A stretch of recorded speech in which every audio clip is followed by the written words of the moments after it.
How's it going, folks, and welcome back to Atalanta. I hope you're having a fantastic Tuesday so far. We're back after the World Cup, which, drum roll please, that wasn't a drum roll, Italy won. Italy aren't at the World Cup in real life. I really hope that in FM23 we get the right World Cup groups, but I know the World Cup isn't properly licensed, so I'm not sure how that's going to work. In this universe that we exist in, they qualified for the World Cup. They won the World Cup. They beat Belgium in the final on penalties. They did also have to beat Uruguay on penalties. And I know people are going to ask, Jack, what else happened in the World Cup? Well, I'll tell you what, you can see here, England lost to Belgium. I feel like England aren't overpowered like they used to be in Football Manager. And elsewhere, you can see all the different groups here. And just in case my head is covering it, down at the bottom here, Senegal and France making out of Group H. Elsewhere, I mean, you can see it. Was there any big shocks? Was there any big shots? I guess maybe Portugal and USA finishing behind South Korea, who topped a group with Spain and Portugal in. That's a little bit wild. Besides that, I don't think it was that crazy. I guess Ukraine finishing above Holland. Okay, I take it back. There were a few upsets in the World Cup. The weirdest one, of course, being Italy won it all. Now, I do have a sneaking suspicion that is because we are managing in Italy. Of course, we're here at Atalanta, which reminds me, we've not yet run the intro. We should do that before we get any further today. So after that unconventional intro, welcome back to this unconventional season here at Atalanta. We've had a Winter World Cup. We've had 2 months off. Today we are back for the return of domestic football. We've got Udinese and Sassuolo to play. 2 big games for us, both away from home. Of course, we were ending the first half of the season very, very strongly. Just to refresh you as to how the league looks, we are top, we are unbeaten, but you might have noticed a few more draws since you were last here. Now, of course, last episode, fantastic results for us against both Lazio and Inter. 2 really tricky games. We won them both. Weren't the most convincing of results, especially that Inter one, but we did enough. Unfortunately, that can't be said for the next 2 games. Torino and Monza we played in back-to-back matches. 2 draws in a row. Only the second and third games this year where we've dropped points. We still haven't lost, but it has allowed a few of the teams, trailing us to, stay within touching distance, which isn't what we want to see. The good news is, over in the Champions League, we beat Monaco 3-0, and with that result there, we guaranteed ourselves top spots because both Bayern and Arsenal drew against one another. You can see they drew 3-3 on the first occasion they played each other, and as we won 3-0, they drew 1-1. So with that, mathematically, we were top with 2 games left. In those 2 remaining games, I did rotate things a little. We took our foot off the gas. As you can see here, we lost against Bayern Munich. Last-minute goal against us. I was a little bit bitter and a little bit salty. For as much as this game means absolutely nothing in the grand scheme of things, it did end our unbeaten run. It was a last kick of the game goal for Coman. That's a mouthful, isn't it? Last kick of the game goal. And, we had to settle for 0 points in that game, and we had to settle for just 1 point in the next game, taking on Arsenal. For this game, I did rotate things quite a lot, as you can see from this starting 11. We knew we were top. There was nothing on offer. If anything, I was relatively pleased that a heavily rotated team was able to get a point, and nice to see Fabio Silva on the score sheet again. Look at his average ratings. Look at the goals. Look at the assists. Drink it in. 8.25 million well spent, I think. So sandwiched in between all those Champions League games, we did have 2 further Serie A games. The first, a 5-1 win against Benevento, one of the weaker teams in the league, a team we should be beating. Silva and Luca in this game were absolutely sensational. 2 goals for Luca, a goal and assist for Fabio Silva. Zakharyan also getting in with an assist. Sandri getting another goal. I feel like this year Sandri hasn't necessarily put in the best of ratings, but during his brief stint here, he's popped up with the odd goal here and there. And, despite his poor average rating, I'm keeping faith in him. He's only 20. He's still developing. I still remain adamant that defensive midfielders just don't get good ratings this year. And look, how could you resist that smile? He looks so happy. Anyway, our final game before the winter break commenced was against Bologna. This one won 4-0. Convincing result, Raspadori with a hat-trick.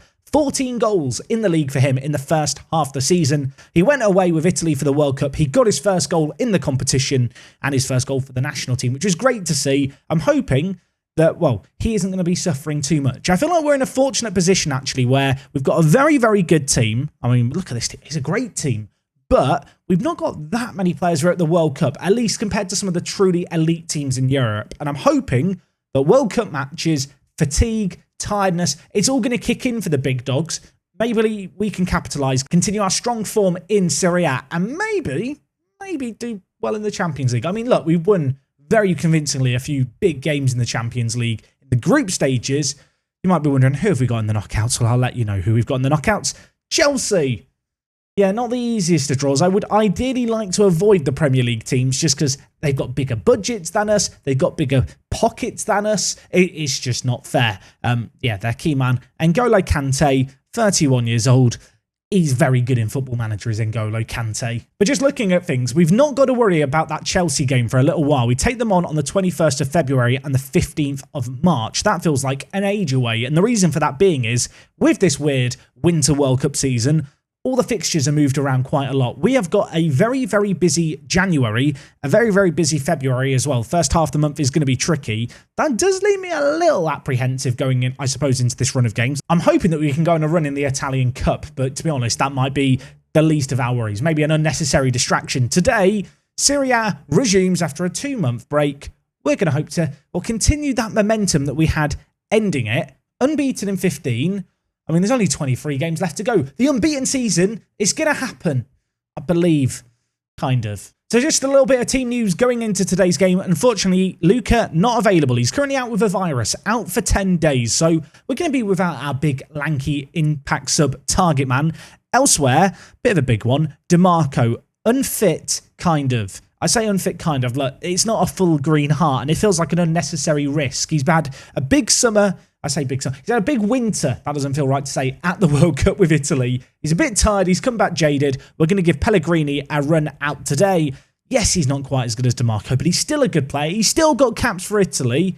Just as a reminder, I spent 10.5 million on him, which last year looked like a waste of money. This year, though, when we've called upon him, he's done the business. Anyway, let's see what we can do today. In terms of our team, I'm not currently playing wing-backs. I see this 11 on the pitch.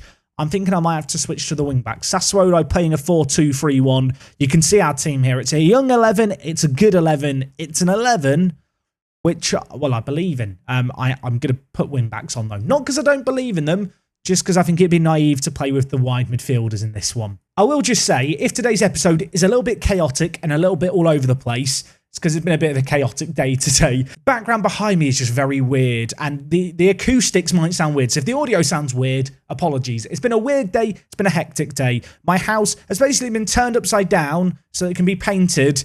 And despite everything being different, Guiri still missed an open goal. That's annoying.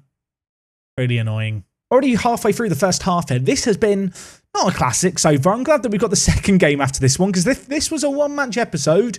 37 minutes in, one highlight, I'd be getting a little bit nervous. We've had a lot of the ball. We've created significantly more chances. At half-time, though, I'm not happy. Gonna get shouty. Gonna tell the players I believe in them. Guiri, do something, please, mate. He never scores. He only occasionally assists. Maybe today can be different for him. Okay, I was about to get really annoyed and make a change as we approached the hour mark, and then a new highlight began. Am I about to regret not getting angrier and annoyed sooner? Perhaps because Bakambu is through. And I'll tell you what, we've got lucky there, because he has absolutely fluffed his lines. And I paused it to make a change, and there's another highlight playing. I guess I'll let the highlight play, Football Manager. I need to get quicker at my pausing. We'll let this play out. I mean, if we score, maybe it's a good job I was slow, but after that initial highlight with Bakambu and the fact they've got the ball again, I have a little bit of a reason to be worried, although we have won the ball back here. Romero, Sanchez, Raspadori, lovely touch. Can he play it through? Goes wide to Mela. One option in the middle. It is Guiri. I take it all back. I never doubted him. I don't hate him. Yes, he's only scored, I think, 1 goal so far in the league this year, but he's got a second here. And it's a season of 2 halves. He's basically had a summer off, a winter off. He's had a break. Maybe he's going to come back refreshed. I mean, to be fair, of all the chances he could have had, that's one of the easier ones to score. But he still had to do it. He has done it. It's 1-0. I don't like the fact that they're in our half with a throw-in. But we've dealt with it initially, although for how long, we're about to see. Because Miranchuk turns his man, shoots on range, over the bar. After we scored, I didn't make any changes. I'm going to make some changes now. Raspadori's not played very well. Going to bring in Fabio Silva for him. Elsewhere, Renato Sanchez struggling a little bit. Let's bring in Zakharyan, I think, in the midfield. Pellegrini, talked about having faith in him. I'm going to revoke all that faith I had. DeMarco, you might be a little bit jaded, but I need you here, mate, for the last 17 minutes. Let's try and see out this game. Fresh legs in the midfield and the final third. And I'm now just looking at the timer, kind of hoping it drains away. I would quite happily take a 1-0 smash and grab away from home here, but, well, we might not get that because the ball very, very nearly found its way through to, is it Scamacca up top? It's not, it's Catrone up top for them. It was Scamacca. I'm not sure. Has he been subbed off? They don't have a big meaty man up front anymore that I can spot. So the aerial threat's gone, but, well, they've still got very, very quick players. Look at players like Berardi, and he makes me scared. But we've got DeMarco on now. Surely he's going to be able to contain him. Catrone hits it. Oh, my word, Marco Polo. Great save. That was absolutely mad. He's dived to his right and plucked it out the air. And you know what? With that, let's just lower the tempo. Let's up the time wasting. There's 5 minutes left. Let's just manage this game. It's not been a classic. It's not been pretty. But if you want to win a Serie A title, and indeed any league title, you need to see out these kind of games and ride your luck and have your goalkeeper make saves like that. That was not pleasant viewing, was it, at the end? But good news for us. I think it's finished 1-0. That was awful as a performance, but we've got away with it. And as I said, that's the kind of thing, you know, a game where you're slow starting, slow returning back from, a long break, a long kind of mid-season break at that. And we've managed to kind of scrape by. The bad news for us is that you can see with those draws that we had previously, if Lazio win their game in hand, they're only 1 point behind us. So for as amazing as this season has been, Lazio are still right behind us, which is annoying. Anyway, we are going to be taking on Udinese, but given the fact we've played a day before everyone else, let's mash continue and hope that we see some teams slip up and hope that we don't get offers like this. An offer for Romero by Tottenham. Of course, he was on loan at them and they didn't make a full offer. He's valued at 57 to 63 million. I'm going to ask for the 57 million. They've bid 38 million. I don't really want to sell Romero, if I'm being honest, folks. But you know what? I'll entertain their offers. See how much they're actually willing to pay. Of course, with it being January, it's going to be very, very difficult to replace him. Christian Romero this year has been a bit of a surprise package. He's on a 7.23 rating in the league. In the Champions League, he's been really good for us. He was a player who I hadn't really planned to have in our team because, of course, he was out on loan with an option for Tottenham to buy. They didn't exercise it at 40 million, and here we are negotiating, well, potentially in the region of 50 million for him. I'm going to keep going back here. I don't feel like we have to sell him. They have made one final offer here. It has a potential value of 48 million. Unfortunately for us, we only get 33 million up front, and there is some after international appearances. And you know what? Given it's January, given it's going to be difficult to replace him, I'm just going to reject it. Let's see how Lazio get on. I'm hoping they're going to be able to slip up. Romero's unhappy with me. Please stop crying. Darun's not solved it. Can I solve the problem? This wasn't meant to be in the episode. What sort of wages are we talking? 69k. You know what? I'm happy to give him a new deal on £69,000. That feels more than reasonable. At least from my point of view. Let's do this. Right, 69,000, 4-year deal. He is currently on... Drum roll, please. He's currently on £27,000. That is just not a very fair deal for him, is it? Right, you know what? I'll give him what he wants. I'm quite keen to keep him around. I feel like he's proven his worth. Now can we just watch Lazio lose? That's all I'm here for. Lazio do play today, right? If they don't play today, that's going to be awkward. Oh, brilliant. Lazio play tomorrow against Roma. Well, look, let's mash continue a little bit quicker.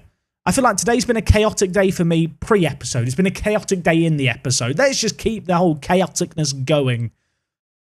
Please drop points. Roma, do it for me. I was going to say Mourinho do it for me, but I don't think he's their manager anymore. Man City make a Coop Miners offer. Now, Coop Miners hasn't been playing very much for us. We signed him for 12 million. He's played 8 games for us, but he is kind of an important leader within the dressing room. Why are all these people bidding on our players? I'm not going to sell Coop Miners. Raspadori's had a bid on him. 56 million from Bayern. Absolutely no chance. 80 million and we'll talk. They've bid 71 million. They're actually tempting me. How about 60 million and 20 million in 12 months? They've offered 31 million now. And in 2 12-month intervals, 48 million. I'm going to reject that. Am I going crazy? That's a massive offer to reject. But I don't really need the money. And in the middle of the season, I don't really want to sell the man who's pretty much single-handedly firing us into contention. Also, now Coop Miners is annoyed. Coop Miners, please, you're one of the leaders. You're not meant to get angry. Then you have to deal with the fallout. It's not up to you. Oh. Okay, look. What did I misclick there? What? I've promised to sell him. What have I think let's go see how Inter have done. What is happening today? Pessina's got injured, so it just gets better here. But good news, after all of that, Lazio did actually lose. So we stuck around for something. Turns out it was worth sitting around for. Roma 2, Lazio won in that derby. Elsewhere, Inter did unfortunately win, as did AC Milan. And, well, with that, we are top of the league. Lazio slipping up is massive. I'm just hoping that I'm going to be able to keep all the players happy between now and the next game. We've got Udinese in a week. I'm going to join you for that. I hope the rest of our squad is too. I'll see you in a mo. Before we get into game number 2, we should talk about transfers, because having botched up that chat with Coop Miners, I promised I was going to sell him, and offers come in. Real Betis have bid £19 million, which I am going to be accepting. Ultimately, whilst he is the club captain, he's not played all that often for us. This year, he's found himself further and further down the pecking order, and ultimately, I just think the time is right to cash in on him. To be honest, most of the time this year when we've played him, it's been at centre-back as a backup. And as a centre-back, he's really not that good. At 24 years old, it's not like he's going to get radically better. And whilst he is one of the big leaders in the dressing room, he's not been playing all that often. So he is slipping down the hierarchy a little. When we compare him to players like Darun on the bench, he's just not as good defensively. When we compare him to the likes of Renato Sanchez and Pessina, he's just not got that little bit of quality going forward. And ultimately, in a team that has some very good centre mids, he is, well, way down the pecking order. Probably 5th or 6th choice. So to sell him for 19 million seems sensible to me. So as well as Coop Miners departing us, another big sale potentially, Badiashile had an offer from Tottenham, it was for him in the end. Yeah, £25 million. Having seen Romero sign a contract in midweek, they moved to their next target at centre-back, which was Badiashile. And whilst I do feel like the 21-year-old has been a very, very good player for us, I do fear that he's perhaps reaching his potential. And at 21, he's a good player. I don't necessarily think he's a great player. So £25 million coming in, and we're looking to reinvest that in the centre-back position at a left centre-back player. And the man I'm looking at to replace him is Gonzalo Inacio. I hope I'm saying that name correctly. You can let me know at home if I'm not. What he lacks, I suppose, in speed and aerial ability, I think he more than makes up for in his technical ability. He's 21 years old, left-footed, great crossing and dribbling. He is pretty much the perfect wide centre-back. So I feel like within our system, he's going to fit in better than Badiashile. Originally, when we brought in Badiashile, I envisaged him being the man in the centre, but with Romero signing his new contract, he's here for the long haul, and Badiashile getting a big offer for him, I think it makes sense to bring in Ignacio. Hopefully, that deal is going to go through. Hopefully, he'll be slotting in at left centre-back next time. But for today, at least, Badiashile is going to hold down his spot in a team that looks, well, like the team you can see here. Zach Hardian coming into the team for Pessina, who is carrying a little bit of a knock. Unfortunately for us, Luca still not available. And, well, we are going to be sticking with DeMarco out on the left, Mailer on the right. Zach Hardian coming into the midfield. Excited to see what this man can do. I've really been impressed by him so far. Ignore the red arrows. I don't know why that happened. Sometimes players just decline in Football Manager, especially when they're learning new positions. I'm not worrying too much about it. What I've seen on the pitch from Arsene has been absolutely amazing.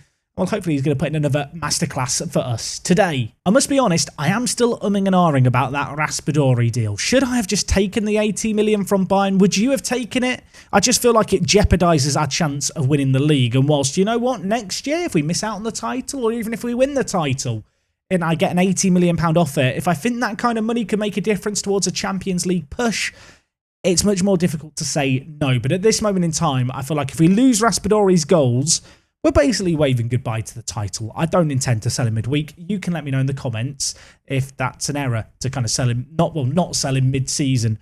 I think I've done the right thing. But anyway, we're going to see how we get on today. Udinese have been in some really rotten form. They've been tumbling down the league table as of late. They're playing a 4-4-2. So with that in mind, I am going to stick with our kind of wider system with the kind of midfielders higher up the pitch and hope that works for us. But as I see a throw in on the far side, I do get that bag of nerves jangling that maybe I should just play with the wing backs. But I like to live dangerously. And well, I'll tell you what, we nearly found ourselves behind because of it. It's been blasted over. I'm not going to be too reactionary just yet, but changes might have to happen. But not before DeMarco lines up his left foot and winds it up. He is a set-piece specialist, a free-kick wizard. What can the wizard conjure up here? He's going to hit it from range. He forces a save out the keeper. It's headed off the line. Badiashile potentially going to keep it alive. Can he put the ball into the box? No, he gives it back to Romero. The centre-back's linking up in a very odd part of the pitch, but the ball is still alive. It's cleared away. Badiashile hits it, and I'll tell you what, that would not have been a bad parting gift if it found the back of the net. We do still have a corner here, though. DeMarco going to float it in. Romero tries to get there. It's headed away initially. DeMarco, though, could make something of the rebound yet. Back post, Sanchez. Soleil shoots it just wide the post. I feel like any other player, any other kind of position other than the defenders, probably find the back of the net with that one. We're rapidly approaching half-time here. 5 minutes left of the half. And I'll tell you what, we're yet to find a breakthrough where at an XG of over 1, but, well, there is not a 1 on the score sheet just yet. But maybe, just maybe, a chance to change that here. Soleil, forward. Raspadori takes it down. You would have put your house on him to score it. I hope you didn't put your house on it to score, for him to score. Otherwise, well, you just lost your house because he missed a sitter. Corner, though, for us. DeMarco, Soleil forces a keeper save yet again. And I'll tell you what, Silvestri for them, I want to have a look at him. He's on a 7.5. Never heard of him. Is that harsh to say? He looks quite good in Football Manager. He's looked very good in this game here. Anyway, at the break in this one, 0-0. For all the chances we've had, for all the opportunities, we've not found a breakthrough. And unfortunately for us, they've not had a shot on target yet. Well, I say it unfortunately for us. I guess it's fortunate, really, but it just makes me feel like they can have that one shot on target that goes in. You know, you've played Football Manager. You know how it works. We all have those games, don't we? Where you dominate, they don't have a shot until right at the end. First shot on target, ends up in the back of the net. I almost like it when teams have a shot on target against me, because then I know that can't happen. Anyway, an opportunity maybe for us here. Zakharyan plays through Raspadori. Fantastic ball through, and Raspadori, you cheeky son of a gun. He dinks it down the middle. Zakharyan's going to get the assist. Justifies his inclusion in the midfield. It was an inch-perfect through-ball pass. Because here, Mailer to Guiri, lays it inside. First-time pass, splits the defence. Then Raspadori, well, that time he didn't go down to the keeper's side. He dinked it straight over the top of him. 1-0 before an hour gone in this game. And with half an hour left, Guiri's coming off. I've had enough. Fabio Silva, on you come. Renato Sanchez has been quiet today. I'm going to bring in Coop Miners for a last little farewell. This is the bit where now he scores as a box-to-box midfielder, and suddenly the comment section erupts with people telling me that I shouldn't be selling him. But ultimately, he's done a job for us. He's been a loyal servant to the club over the last couple of years. But the team has moved on. The quality has stepped up. And with that in mind, he just finds himself too far down the pecking order. He wants to be playing more than I can realistically, well, allow him to play. With that in mind, I think an amicable split is the way to go. Isco, by the way, playing for Udinese, lumps it forward. DeMarco heads it away, but only as far as Jason. We're on the back foot here. Plenty of men behind the ball, though. Can we weather the storm? Wallace, Molina, wide to Jason. Options in the middle, queuing up. The number 2 dinks it in. Beto. Wallace hits it, blocked away. Can we deal with the second ball? Beto down to Deulofeu, who hits it, well, over and wide. It wouldn't have counted. It was offside, but, oh, got to be wary a little bit. Got to be on the back foot. I was about to say they've not had that shot on target. They've just had it. Everyone relax. They're not going to score now. That's how Football Manager works. We've got one sub left in our back pocket. I'm going to bring in Hattabor out on the right-hand side. Mailer's not at the best of games. Some fresh legs into the midfield to hopefully see out this game. And I'll tell you what, we'll give the players some word of encouragement for good measure. 5 minutes left. Badiashile throwing it down the line to Raspadori. Players queuing up in the middle. Fabio Silva, one of them. DeMarco puts it in towards Hattabor, who's fresh off the bench but couldn't win the header. And now Lasagna, he's trying to pick out Beto, but Badiashile reads it well. Soleil stepping out with the ball, dinks it towards Silva. Headed away by Udinese, who are looking to get an all-important equaliser. They've still got Lasagna on their team. I feel like I need to sign him.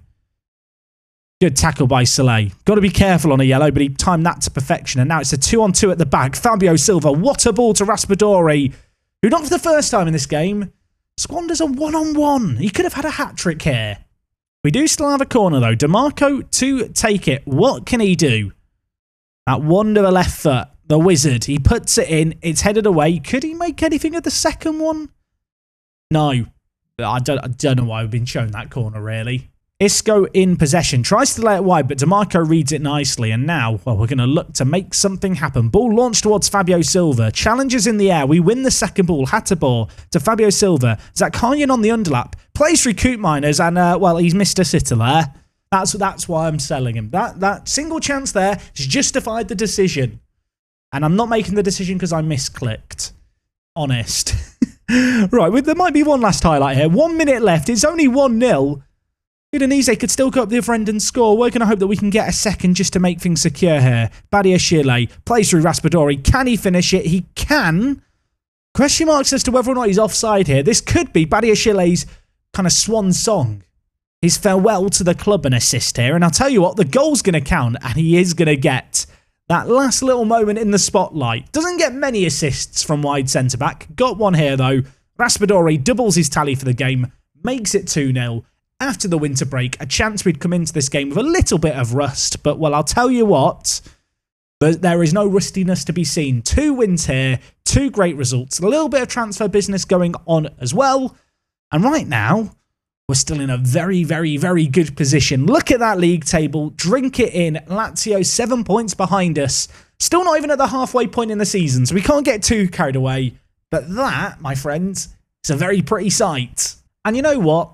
I think this kind of game here justifies why I don't intend on selling Raspadori to Bayern Munich. They can be interested in him.